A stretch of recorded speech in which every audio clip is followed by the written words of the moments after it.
Alrighty, so the power is back on. It actually went back on yesterday around 10 o'clock, which is kind of interesting because it's about 24 hours after it went out on Tuesday night. But nevertheless, I'm happy the power is back on because if you saw the video that I did yesterday, yeah, it was not good quality whatsoever. I mean, I was basically doing in a room with no power whatsoever. The only lighting was from the only window I have in this room, and it just felt like I was doing those videos in a dungeon. But good news is the power is back on, and it's time for me to do something that I do every single year before the season begin. And that, of course, is make the prediction in terms of the Eastern Conference and Western Conference table. And I'll start with the Western Conference in this video, and I'll do the Eastern Conference prediction after when I finish recording this video, because I've always started with the East. I think it's only fair for me to start the West this season. And as always, don't take this too personal if you're watching this, and if I put your team a little bit too low or even missing out on the playoffs, don't take it too personally, because this is just my opinion. And if you disagree with where I put some of these teams in, let me know in the comments below. But with that being said, let us actually begin, and we start off with the team that is finished at the bottom of the Western Conference. And I'll tell you what, the West this year, it's kind of hard to predict who's going to finish dead last in the standings, because I think when you look at all the team in the Western Conference, you can definitely make a case that it's hard to see who can finish dead last, because they have enough quality where I don't think every of these teams could potentially finish dead last in the standings. But nevertheless, at the end of the season, someone has to finish last, and I'm going to go with the Houston Dynamo as the team that will finish dead last in the standings. And I know that sounds crazy because, the Dynamo definitely made some signings this off season to improve themselves. But again, the more I look at some of the signings that they made, and there's definitely some signings that kind of upgrades some of the needs that they have this off season, but I just feel like this kind of feels very similar to previous year, where some of these signings are just simply for placeholder, and that this deep rebuild that they're going through, it's kind of weird how they build this roster, part of this deep rebuild. And not to mention the other thing that I have big concern about this team is Ben Olsen, and also the defense of this team. I mean, this back line is still not as good as I think could be a team that can compete for the playoffs. And then Ben Olsen itself, again, a lot of DC fans have warned Houston fans about Ben Olsen being the coach of their team, and that I know a lot of Dynamo fans were not happy when Ben Olsen was named as the head coach, mainly because, again, the tactics that he used, very MLS 1.0. He literally turned that DC team to one of the most unwatchable team you ever see. Before he was rightly let go of the team. And I just wonder if that's going to be the same case again for this Houston Dynamo team. And if that, of course, is the same case, oh boy, this team could definitely be in for a long season. And that this rebuild that they've been seems to be stuck on for the past couple of years, it feels like they're once again stuck in that process where they might not even show any progress, or that the progress that they showed last season can quickly comes back to a point where, well, they're back into the first part of this deep rebuild. Now, in 13th place, and this is going to be one that's going to get a lot of people upset. And I'm not going to lie, I don't want to put the Colorado Rapids around this position, but for me, I don't feel as high as the Colorado Rapids as what some people have said. Yes, they of course got Cole Bassett back in this team, and I think that would help the attack. But again, that attack is a huge concern with this team. I mean, Diego Rubio, I know he scored 16 goals last season, or was it 17? It was something around that. It was just a career year for him. But I don't think he's going to match that again this season. I mean, he's definitely going to have a bit of a regression to a point where I would say that he will be close in terms of getting double-digit goal, but not at the rate that he is. But then after that, who's going to be the guy that provides the goal scoring? I mean, is it going to be Jonathan Lewis, who has just having her last season was just an absolute disappointment, and he has just kind of looked like a shell of his old self a couple years ago? Is it going to be Kevin Cabral, who, again, that's a huge gamble that the Rapids are the huge the thing that they took this offseason, because knowing the fact that he was very poor during his time with the Galaxy, is he going to be the answer? And then you also look at the back line last season. It was absolutely horrendous. They have definitely reshaped that back line a little bit. I think Maxwell will definitely help part of that, but there's still question about whether or not if that back line can improve drastically compared to last year. And then also you got the goalkeeping situation. Is it going to be Yarbrough or is it going to be Illich? I'm thinking it's probably going to be Illich because, they didn't bought him on loan from Belgium just for him to sit on the bench. So it's going to be interesting to see how that goalkeeping battle is going to be. Now, in 12th place, it's going to be the Loons. So, again, for Minnesota United, I've said it before, I think this is the season where this team is going to miss the playoffs for the first time since 2018, and I do think this could maybe be the season where we could see Adrian Heath potentially get fired from this team. I mean, again, the Heath in and Heath out kind of debate has been growing for this team ever since Adrian Heath was hired by the Loons in their expansion season, and I think it's getting to a breaking point where, without it, potentially this could be a really bad season for this team to a point where they could be like what they were in the first 2 years in the league.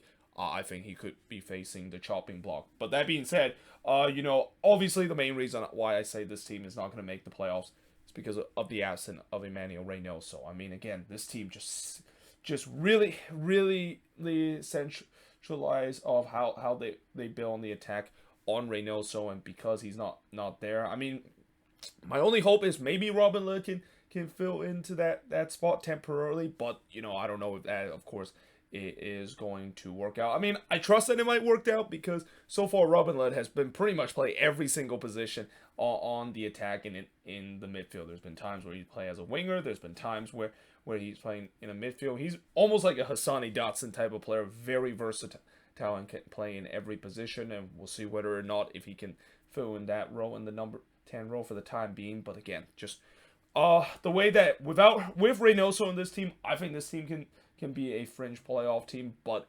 without Reynoso, there's no chance that I can see this team being a playoff team. And I haven't even got to the fact that I still have concern about the defense, and that, getting Miguel Tapias is definitely a huge upgrade, but we'll see how good he is going to be, and especially, the other two center back in Boxo and Dibasi. I mean, if Tapias does play very well, then I think most likely him, and whether if it's going to be Boxo. If Boxo does start to suffer it and started to kind of have father time catch up to him, I can see Dibasi back in that role. But still, just there's a lot of question in terms of the defense of this team too, and I just think this might be the season where they might miss the playoffs for the first time since 2018.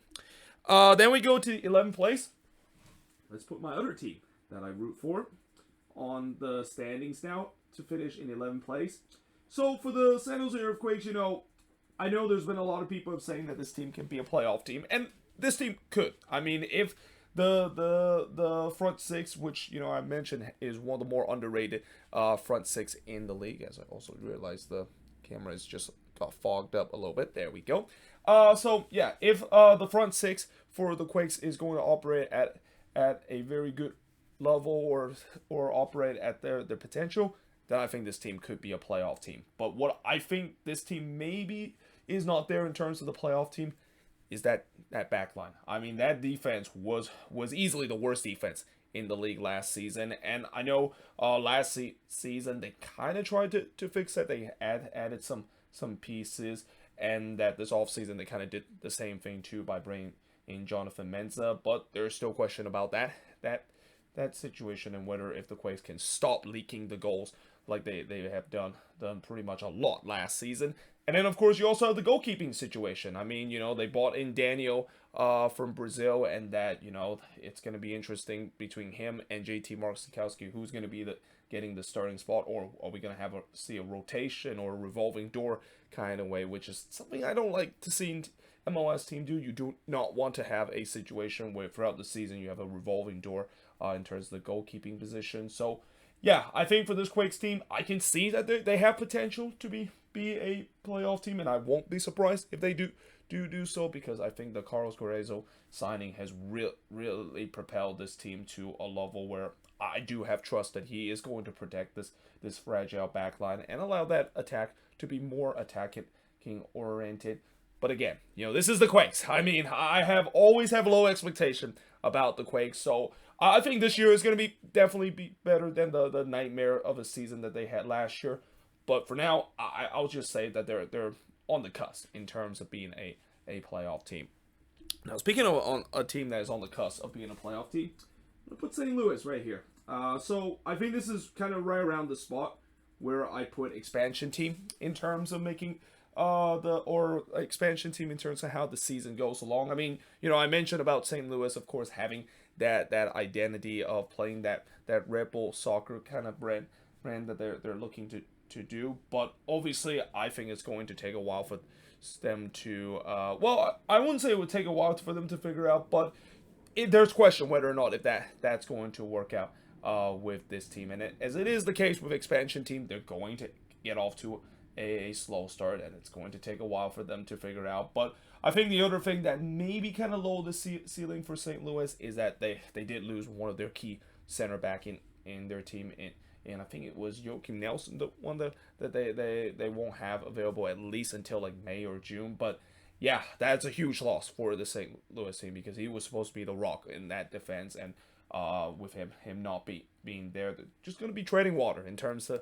their defense at least for a bit. But yeah, I think in the end they'll figure it out, similar to what we see Charlotte and Austin did throughout the season, and they'll definitely push to make it to the playoffs. But I think they're just going to fall short, like what we saw with Austin and Charlotte. Well, especially for Charlotte last season, because they were really pushing to make it to the playoffs last season, only to just fall short of it. Now, we get into the ninth position, and remember, because we have got the news of how the playoff format is, which, first of all, thank God we figured that out. I mean, I mentioned it when I did that video talking about the new playoff format, that I'm glad they eventually announced it before I do my prediction video, because this would be very awkward to kind of talk about how, yeah, we'll see how the ninth position, whether or not that is going to be enough to make it to the playoffs, but it's now confirmed that it is going to be the case. And for that ninth position, it is a RSL that's going to finish ninth. So again, this is kind of similar to what we see in the last two seasons, where RSL just able to find their way to finish above the red line, and rightfully so. I think when you look at this roster, it definitely looked like a team that could just have enough to make it to the playoffs. I mean, talent-wise, they're definitely not one of the more talented team in the Western Conference, but in terms of work ethic and committed to their identity, they're one of the strongest team in terms of that. They believe that this team can work hard in terms of getting into the playoffs, and not to mention, getting a difference maker like Demir Krylak back in this team is going to be huge. And they're also hoping that one of their record signing in Carlos Andres Gomez will prove why they were worthy to sign him and pay $3 million in order to get him. So overall, I think this is a team that will do just enough to get above the red line, though, as I said before with RSL, and certainly for the Real Salt Lake fans, I'm hoping that this is going to be a team that is going to make it to the playoffs, but they don't wait until like the final day of the season to make it to the playoffs, as it has been the case for the last 2 years. Now, in 8th place, let's say the Vancouver Whitecaps. It's going to take a while for me to write down the name. I probably should have just gone with the initial in terms of just writing down the full name. But yeah, I say the Whitecaps is going to finish in 8th place and make it to the playoffs. Again, last year it was kind of unfortunate that they weren't able to make it, and a lot of that has to do with just such a slow start that they got in the season when they just never able to recover. I trust the fact that this season Vanni Sartini will get his team running straight away, and especially, I've even mentioned it before, I think this might be one of the best Whitecaps team that I've seen in recent season. I mean, obviously the defense will still be a big question, but going forward on the attacking and the midfield, very solid. I really like when they pick up Sergio Cordova, a guy that can really be a decent goal scorer for this team. But yeah, overall, I think this is a Whitecaps team that I can definitely see they can make it to the playoffs as the 8th seed, and it'll also be interesting to see both the Whitecaps and RSL facing off in a play-in round. I mean, that of course is going to be the case. These are two teams that they have almost similar self-belief, where both of these teams really believe that they can push in and make it to the playoffs despite not having a lot of talent. Well, actually, for the Whitecaps, they do have some decent talent in their sense. But what I'm saying is, I think this is going to be a good play-in kind of game if this is going to be the situation between an 8th and a 9th seed. Then we get to the left side of the table, and this is the side of the table where pretty much every team is going to be guaranteed to make it to the first round of the playoffs. And in 7th position, I'm going to say it's going to be the LA Galaxy.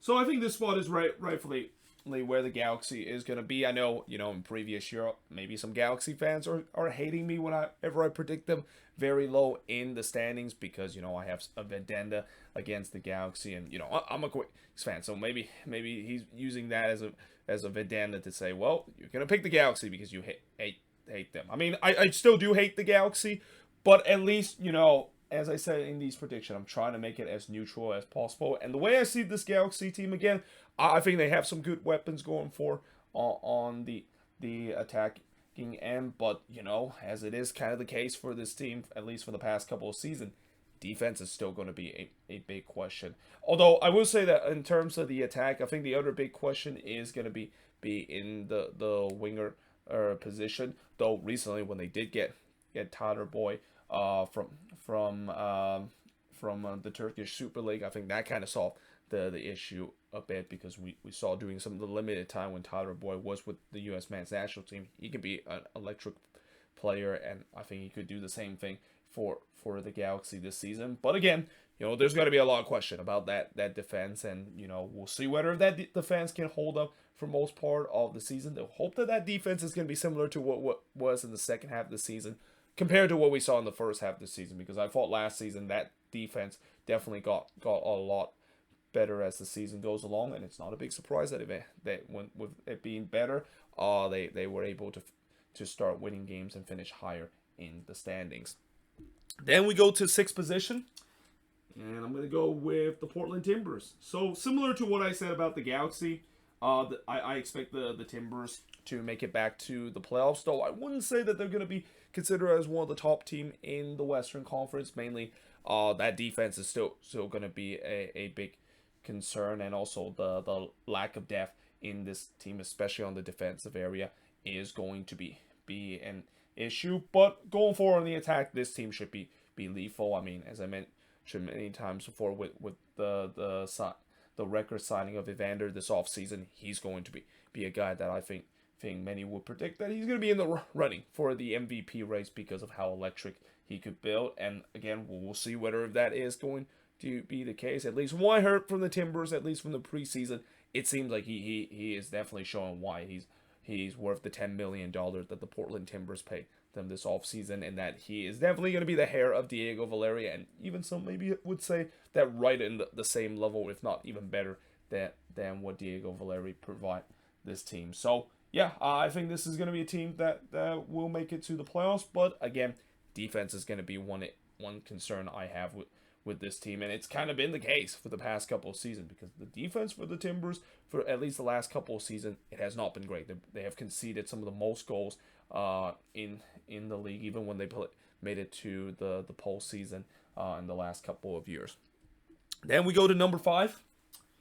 And at number 5, I'm going to say Austin FC. So, again, for Austin, as many people have said, regression is definitely going to be a thing that could happen. And I do think it is the case because, just looking at how they played last season, where they were just overperforming the expectancy number by a lot, and really kind of at times going to play over their heads.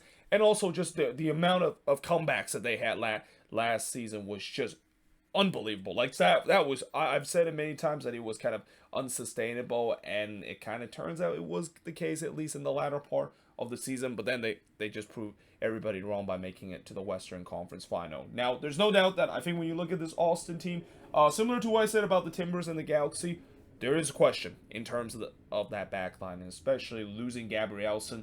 That's a huge loss for them, because he was really the guy that, last season I know there was the same notion of how that back line is going to look, and I think Gabrielson really kind of hold it down, because besides that, I think his center back partnership, Cascante, he was kind of very hit and miss at time, but Gabrielson really kind of controlled that back line, and losing him is definitely going to be a big loss. But they did have for replacement in Leo Vasanen, and it's going to be interesting to see whether or not if he can fill in that quality. And you got to say he's got some big shoes to fill to trying to replace the impact that Ruben Gabrielson left to this team. But other than that, on the attack, we know all about how good this attack is with Diego Fagundes and Sebastian Driussi, and they're also hoping that Rigoni will be kind of the designated player that they hope that he was supposed to be last season, because last season it was kind of rough for him to first come to MLS and come to Austin, not having the productivity that they hoped that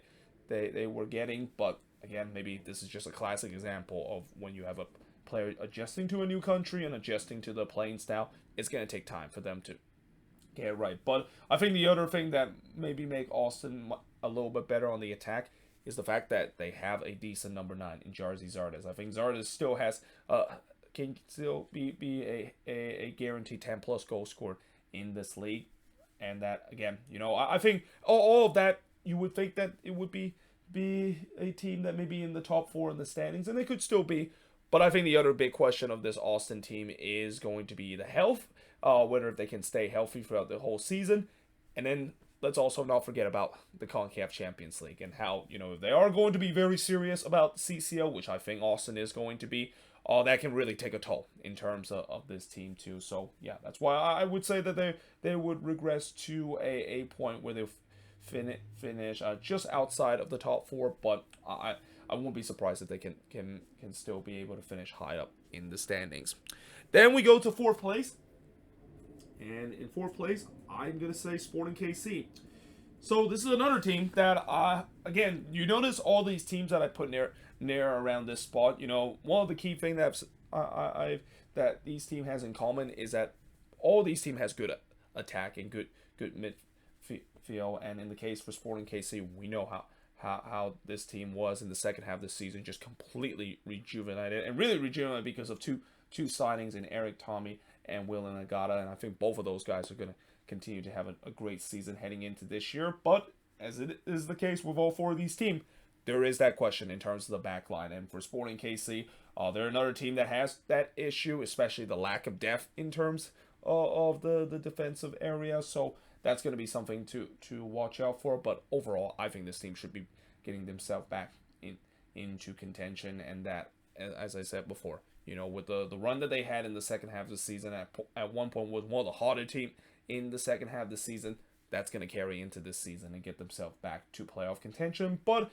I feel like they won't reach the top 3 because, that defense is going to be a big question. And not to mention, Peter Ramirez tends to like to run this team to the ground to a point where I think they would suffer some tear, and where by the end of the season where they could drop some resort and finish in 4th position. Then we go to 3rd place.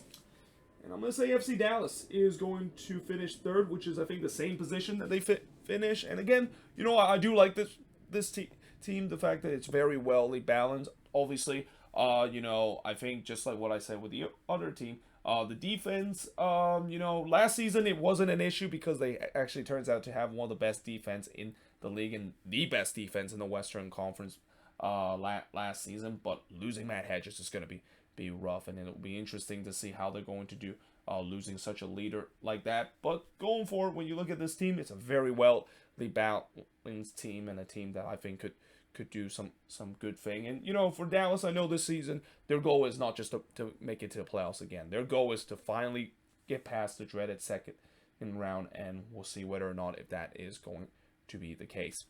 Then we go to 2nd place. Gonna go with LAFC. So I actually changed my mind in terms of putting LAFC at the top just a couple of hours ago. Originally, I actually had LAFC in 1st place, but today I actually decided to change their mind and put them in 2nd position. And, there are definitely some reasons why I think they might not finish at the top of the standings, even though I do think this is still the team to beat in the Western Conference. One of them is the question in terms of the number 9 position. I mean, Mahana Opoku, he's going to do well in terms of that number 9 position. We saw how he did coming off the bench and scoring those goals, and I think it's good to see that he's finally given the opportunity to show what he can do. But obviously losing Chicho Arango is still gonna hurt. I mean, losing a guy that is just been a proven goal scorer in this league, and that I'm really surprised that they decided to let him go, especially when their goal of this season was to go into CCL and win the whole thing.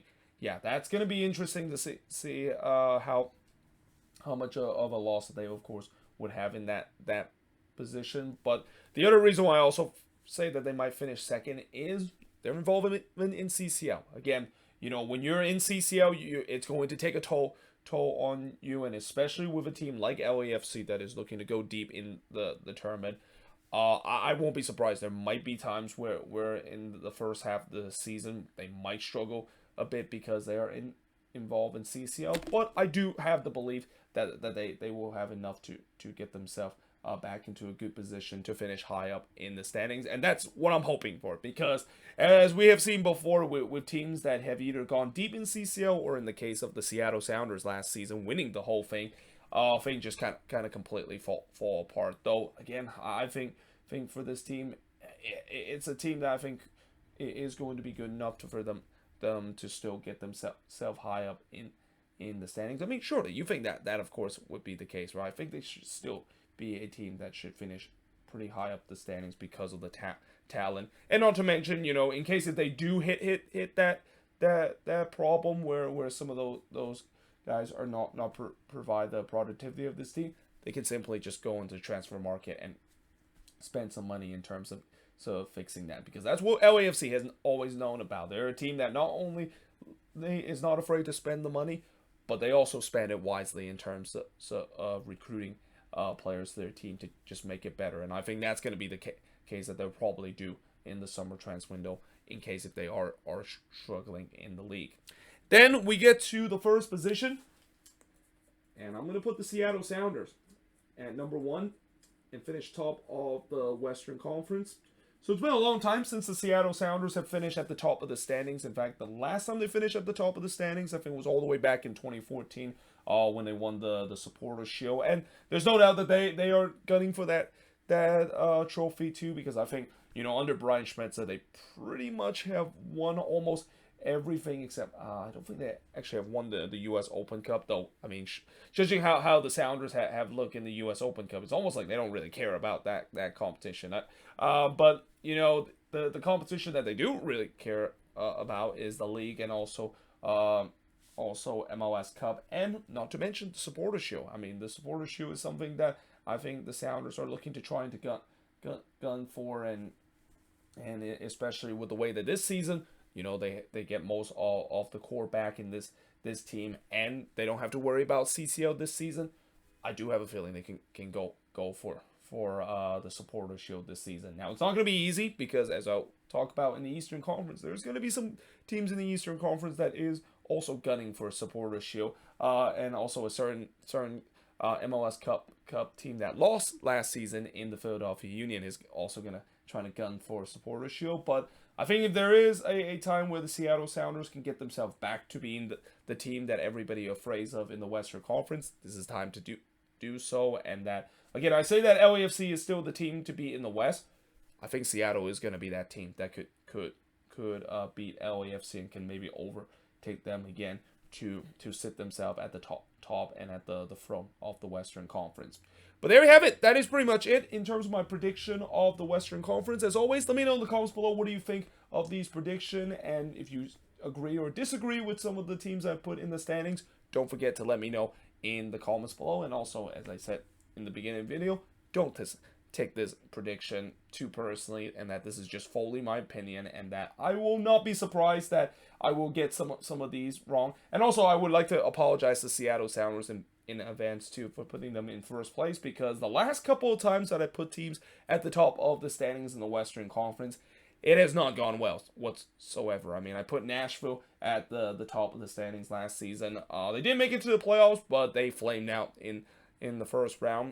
In 2020, I forgot who I put in first. I think it was LAFC, the one that I put them in first, and then they missed the playoffs. And then in 2019, I put Sporting KC in first, and they also missed out on the playoffs. So whoever I predict first, it always seems like it's a bit of a curse, which, again, I apologize to Seattle Sounders fans in advance, but I do truly believe that maybe it won't be the case. And at very worst, I would say that the Sounders would be like Nashville, making the playoffs last season, but still will be finishing in the top four position, which, this season finishing in the top four position is definitely not as important as what we've seen in the previous year. And this again goes back to the criticism in terms of the new playoff format, where because of the fact that all these teams are going to be guaranteed at least one home game because of the best of three series, it kind of sucks the fact that now the importance of finishing in the top four is kind of meaningless as previous years. I mean, it's still meaningful for you to at least have a two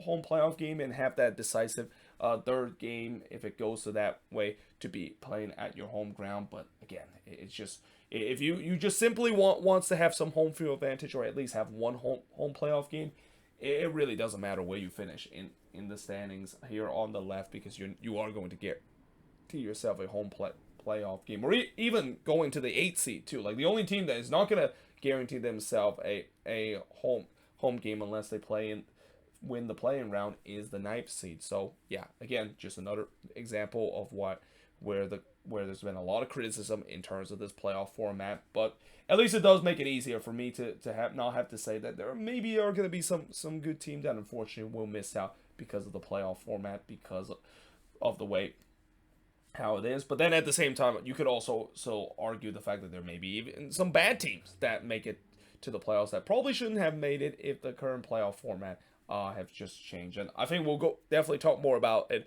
when we get to the Eastern Conference and standing compared to the West. But yeah, either way, hope you guys enjoyed this video. If you do, make sure you guys do like, smash the subscribe button, and yeah, I of course will see you guys next time.